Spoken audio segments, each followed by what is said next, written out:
जय भोलेनाथ। आप सभी का दिन शुभ और मंगलमय हो और आप सभी पर महादेव की कृपा सदा बनी रहे। आज सुनिए फाल्गुन मास महात्म्य में आगे की कथा। श्री सूत जी कहते हैं, एक समय दशार्ण देश के राजा वज्रबाहु की पत्नी सुमति अपने नवजात शिशु के साथ असाध्य रोग की शिकार हो गई थी। इसलिए दुष्ट बुद्धि राजा ने उसे वन में त्याग दिया। वहां पर अनेक तरह के कष्ट भोगती हुई वह प्रयासपूर्वक आगे बढ़ने लगी। बहुत दूर जाने पर उसने वैश्यों का एक नगर देखा जिसमें बहुत से स्त्री पुरुष रहा करते थे। उस नगर का रक्षक एक बहुत बड़ा महाजन वैश्य था जो कि पद्माकर के नाम से प्रसिद्ध था। वह दूसरे कुबेर के समान धनवान था। उस वैश्यराज के घर में सेवा टहल का कार्य करने वाली कोई दासी उधर ही आ रही थी। वह दूर से ही राजपत्नी को देखकर उसके पास आई। उसने रानी को देखते ही उसका सारा हाल जान लिया। वह पुत्र सहित अत्यंत कष्ट भोग रही थी। दासी ने अपने स्वामी को उस स्त्री का दर्शन कराया। वैश्यराज ने रोगी पुत्र के साथ स्वयं भी रोग से पीड़ित हुई राजपत्नी को एकांत में बुलाकर उसका सारा हाल पूछा और सब बातें जान लेने पर अपने घर के पास में ही एकांत घर में उसे ठहरा दिया। अन्न, वस्त्र, जल और शैया आदि का प्रबंध करके वैश्य ने अपनी माता के समान उसका आदर किया। उस घर में सुरक्षित होकर रहती हुई राजपत्नी के व्रण और यक्ष्मा आदि रोगों की शांति नहीं हुई। उधर कुछ ही दिनों में रानी का पुत्र भी घाव से पीड़ित होकर वैद्यों की पहुंच से बाहर हो गया, अर्थात वैद्य भी उसका इलाज नहीं कर पाए और वह मृत्यु को प्राप्त हो गया। अपने पुत्र के मरने पर रानी को बड़ा दुख हुआ और वह दुख से ग्रस्त होकर मूर्छित हो गई और टूटी हुई बेल के समान धरती पर गिर पड़ी।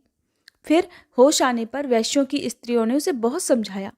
फिर भी वह बहुत दुखी होकर विलाप करने लगी कि हा पुत्र, बंधु बांधवों से त्यागी हुई अपनी इस दीन और अनाथ माता को छोड़कर तुम कहाँ चले गए।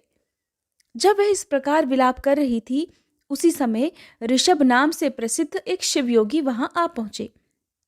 वैश्यराज ने अर्घ्य देकर उनका आदर सत्कार किया, जिसके बाद वे शोकग्रस्त राजपत्नी के पास जाकर इस प्रकार कहने लगे, बेटी, तुम इतना क्यों रो रही हो? संसार में किसका जन्म हुआ और कौन मृत्यु को प्राप्त हुआ? ये शरीर आदि जल के फेन के समान क्षण भंगुर हैं। कभी इनके होने का भ्रम होता है तो कभी ये शांत हो जाते हैं और कभी पुनः इनकी स्थिति होती है। इसलिए फेन अर्थात झाग के समान इस शरीर की मृत्यु होने पर विद्वान पुरुष शोक नहीं किया करते। सत्व आदि तीनों गुण माया से उत्पन्न होते हैं और उन्हीं तीनों गुणों से शरीर की उत्पत्ति होती है।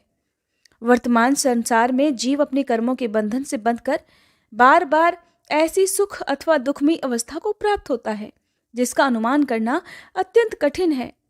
जिनकी आयु एक कल्प तक की मानी गई है, ऐसे देवताओं की स्थिति में भी उलटफेर होता रहता है। फिर जो अनेक प्रकार के रोगों से ग्रस्त हैं, ऐसे मनुष्य देहधारी प्राणियों की तो भला बात ही क्या है। कोई काल को ही इस शरीर की उत्पत्ति में कारण बताते हैं, कोई कर्म को और कोई गुणों को इसका कारण मानते हैं। वस्तुतः काल, कर्म और गुण तीनों से ही शरीर का आधान हुआ है। इसलिए अगर तुम जन्म, बुढ़ापा और मृत्यु को जीतना चाहती हो तो मृत्यु को जीतने वाले सबके ईश्वर भगवान उमापति की शरण में जाओ।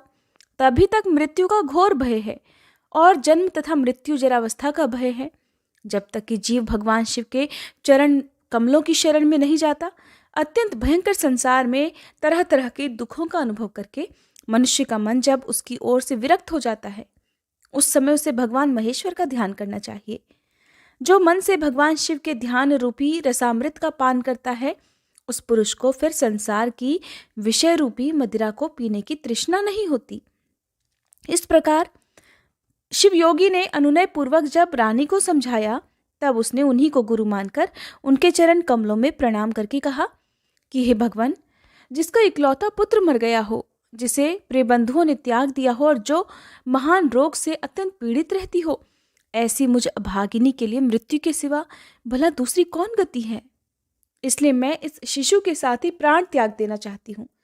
मृत्यु के समय जो आपका दर्शन हो गया, मैं इतने से ही कृतार्थ हूँ। रानी की ये बात सुनकर दयानिधान शिव योगी मरे हुए बालक के पास आए और शिव मंत्र से अभिमंत्रित भस्म लेकर उसके मुंह में डाल दिया।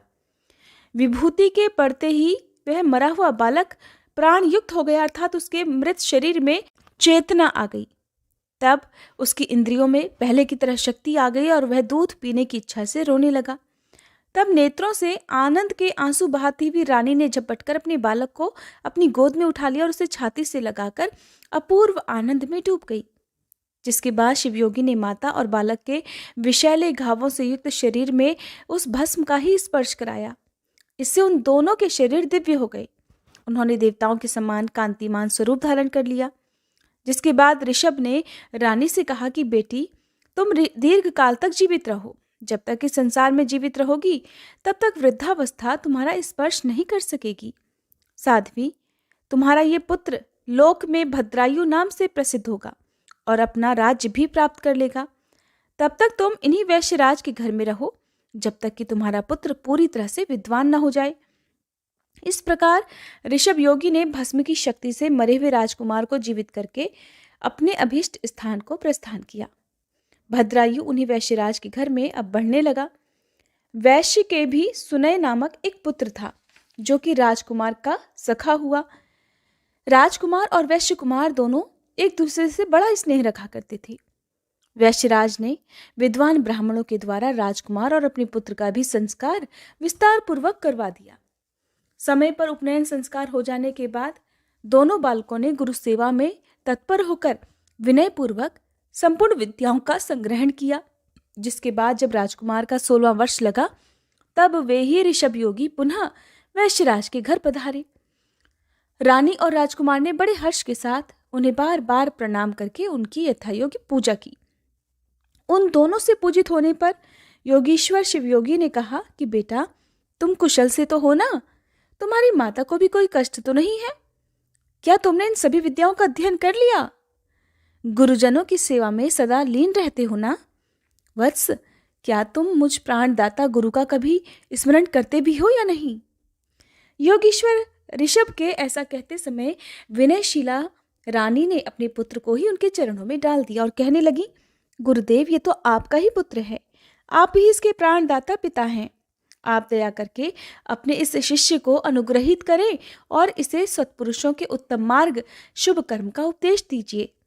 रानी के द्वारा इस प्रकार प्रसन्न कराए जाने पर परम बुद्धिमान शिवयोगी ने राजकुमार को सन्मार्ग का उपदेश दिया।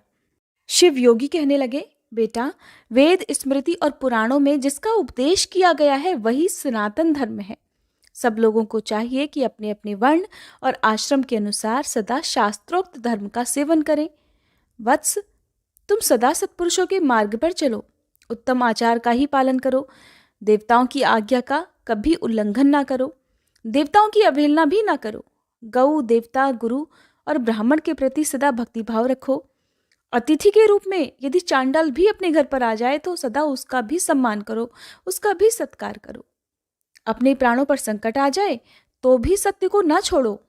महाबाहो, पराये धन की, पराई स्त्री की, देवता तथा ब्राह्मण की वस्तुओं की और अत्यंत दुर्लभ पदार्थों की भी तृष्णा त्याग दो। महामते, सदा उत्तम कथा, उत्तम आचार, उत्तम व्रत, सत्पुरुषों के आगमन तथा धर्म आदि के संग्रह की ही इच्छा रखा करो।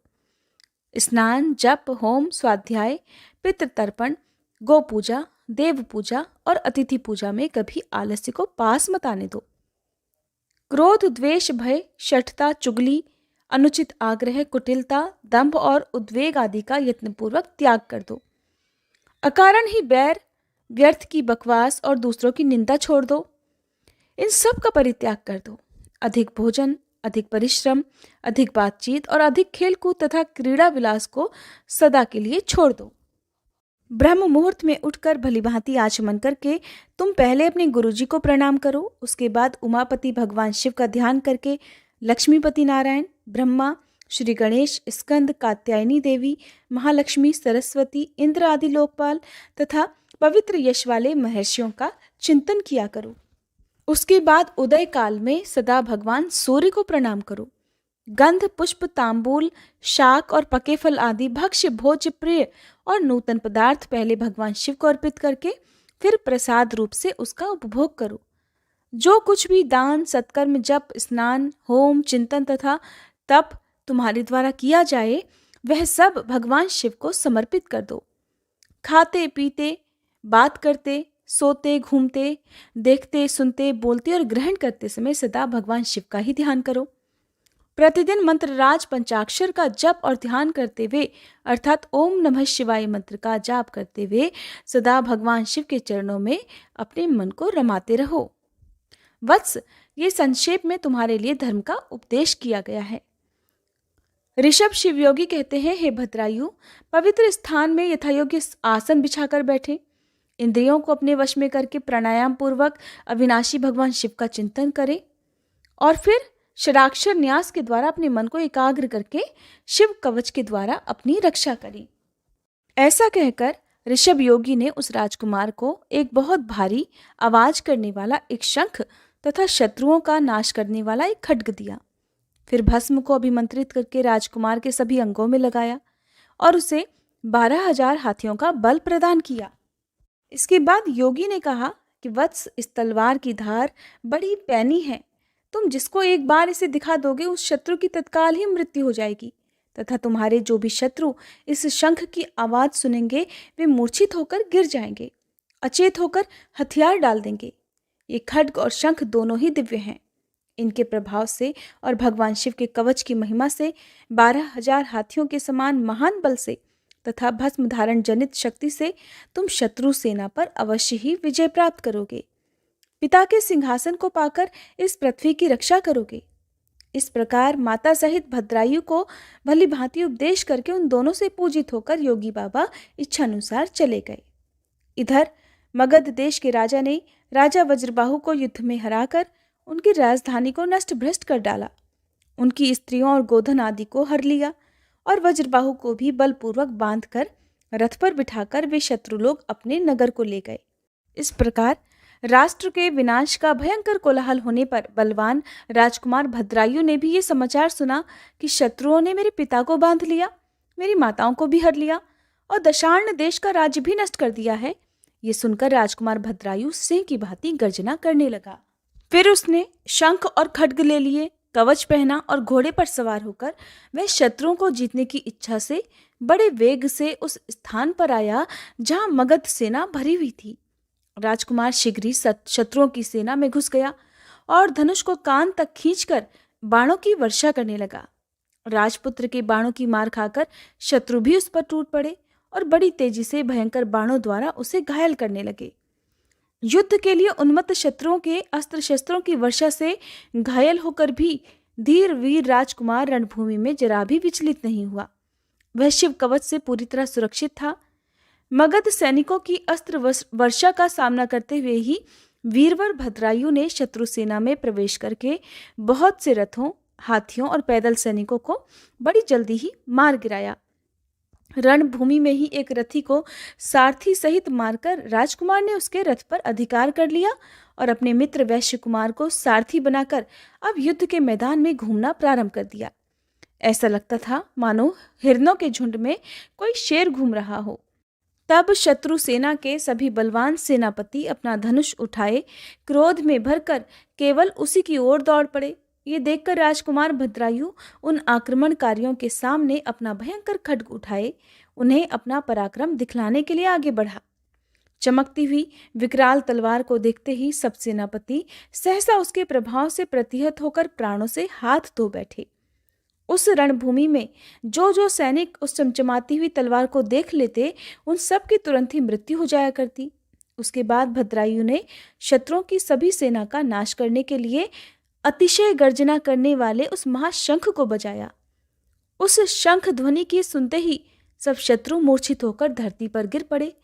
अचेत होकर धरती पर पड़े हुए शस्त्रहीन सैनिकों को मरा हुआ मानकर धर्मशास्त्र के ज्ञाता राजकुमार ने उनका वध नहीं किया।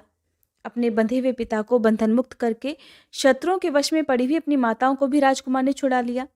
इसी प्रकार मुख्य मंत्रियों और अन्य पुरवासियों की स्त्रियों, बालकों और कन्याओं को गोधन आदि सहित शत्रुओं के भय से मुक्त करके उन सभी को धीरज बंधाया। जिसके बाद राजकुमार ने नगर के राजा, मंत्री तथा मुख्य अधिकारियों और सेनापतियों को कैद करके बलपूर्वक अपनी पुरी में प्रवेश कराया। पहले युद्ध में जो लोग चारों दिशाओं में भाग गए थे वे सभी अब विश्वस्त होकर अपने राज्य में लौट आए और राजकुमार का पराक्रम देखकर सबके मन में बड़ा विस्मय हुआ। सब लोग सोचने लगे कि अहो, यह कोई योग सिद्ध अथवा तपः सिद्ध पुरुष है या फिर कोई देवता है, क्योंकि इसने जो महान कर्म किया है वह मनुष्य की शक्ति से तो बाहर है। इस अनंत शक्तिधारी वीर ने तो 9 अक्षौहिणी सेना को परास्त कर दिया है। इसी समय भद्रायु के पिता राजा वज्रबाहु विस्मय और आह्लाद में डूबे हुए नेत्रों से आनंद के आंसू बहाते हुए उसके सामने आए। राजकुमार ने प्रेम से विवल होकर अपने पिता को प्रणाम किया। तब राजा ने पूछा, महामते, तुम कौन हो? देवता हो या मनुष्य? अथवा कोई गंधर्व तो नहीं हो? तुम्हारे माता पिता कौन हैं? तुमने हमें और हमारी स्त्रियों को किस कारण से शत्रुओं के बंधन से छुड़ाया है? तुम्हारा नाम क्या है? तुम्हारा देश कौन सा है? तुम्हारे इस ऋण से बंधु बांधवों समेत मैं 1000 जन्मों में भी मुक्त नहीं हो सकता। इन पुत्रों, इन पत्नियों तथा इस राज्य और नगर को छोड़कर मेरा मन तो तुम्ही में प्रेम पूर्वक बंधा हुआ है। तब भद्रायु ने कहा, राजन, ये मेरा सखा वैश्य पुत्र है, इसका नाम सुनय है। मैं इसी के सुंदर घर में अपनी माता के साथ रहता हूँ। मेरा नाम भद्रायु है और मैं अपना वृतांत आपको बाद में बताऊंगा। इस समय आप स्त्रियों और मित्रजनों के साथ नगर में प्रवेश कीजिए और शत्रुओं का भय छोड़कर सुख से रहिए। जब तक मैं पुनः लौटकर ना आऊं तब तक इन शत्रुओं को मत छोड़िएगा। ऐसा कहकर राजकुमार भद्रायु राजा की आज्ञा से अपने घर को आया और वहां आकर उसने अपनी माता से सब समाचार कह सुनाया। रानी ने प्रसन्न होकर अपने पुत्र को हृदय से लगा लिया और वैश्यराज ने भी प्रेम से राजकुमार का आलिंगन करके उसका विशेष सत्कार किया। इधर महाराज वज्रबाहु स्त्री, पुत्र और मंत्रियों के साथ अपने राजमहल में प्रवेश करके बड़े प्रसन्न हुए।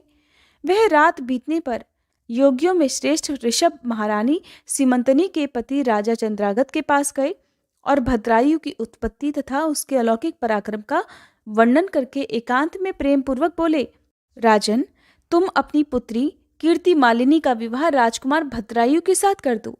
इस प्रकार निषद राज को समझाकर योगी ऋषभ वहां से चले गए।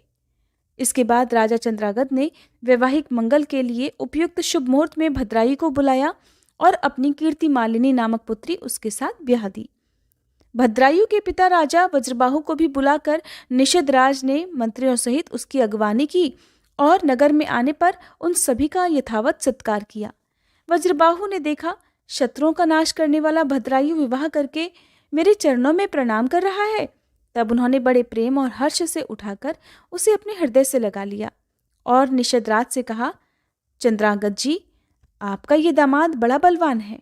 मैं इसके वंश और जन्म का यथार्थ परिचय सुनना चाहता हूँ। उनके इस प्रकार पूछने पर निषद राज ने उनसे एकांत में मिलकर हंसते हुए कहा, महाराज, ये तो आपका ही पुत्र है। बाल्यावस्था में जब यह रोग से पीड़ित था और इसकी माता भी रोग से व्याकुल रहती थी, तब आपने माता सहित इस बालक को वन में त्याग दिया था। बालक के साथ वन में घूमती हुई वह असहाय नारी दैवयोग से एक वैश्य के घर में जा पहुंची। वैश्य ने वहां उसकी रक्षा की। फिर आपका ये बालक रोग से अत्यंत पीड़ित होकर मर गया, किंतु किसी योगीराज ने आकर इसे पुनः जीवित कर दिया।